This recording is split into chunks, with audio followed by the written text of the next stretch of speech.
Достор, ушинтип биргелешип кайтабыз да.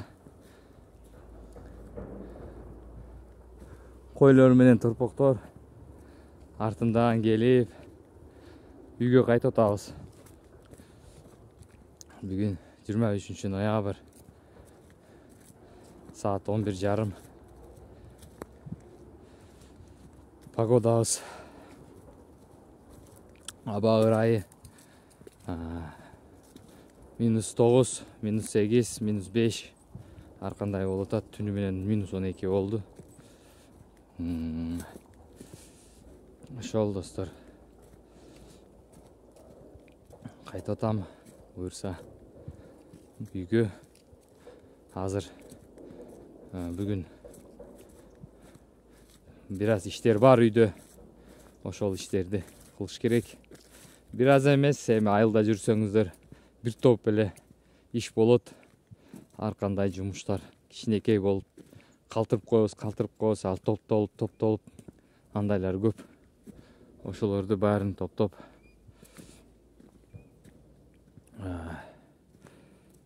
барып жасаш керек. Мал тойду буюрса. Бүгүн 400 килограмм чөп эконом болду. 400 килограмм чөп эконом болду. Ошол достор, эме деп айтайын дедим эле. Кандай темаларга дагы видео тартайын.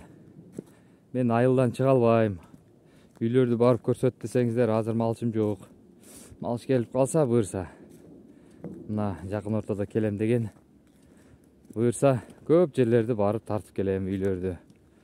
Мен түшүнүгүм боюнча көп адамдар мал чарбачылык жана баягындай жер иштетем дегендер көп чыгып атат. Ошол жер иштетем дегендерге айырмасы жок. Жайыт жер барбы, жокпу? Ошого үй болсо болду дейт. Алып бергейин деп. Ошону барып тартайын десем, бир аз убакыт керек. Кыш күнү болсо дагы эптеп бир барып келем. Ошол достор. Койлор келип атабы? Койлор келип атат.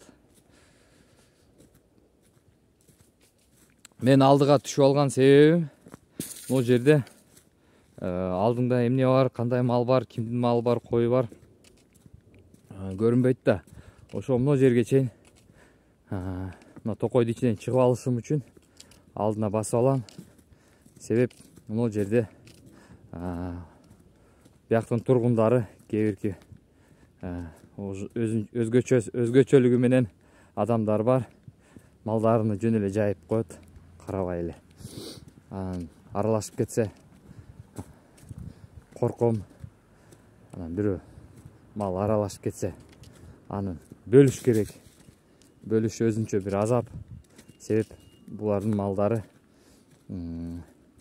малчы жок жүрө берет да жайдары. Ошого бир аз бөлүш кыйын болуп калат, достор. Болду, мына чыктым буюрса айыл жака. Малдарым келип атат.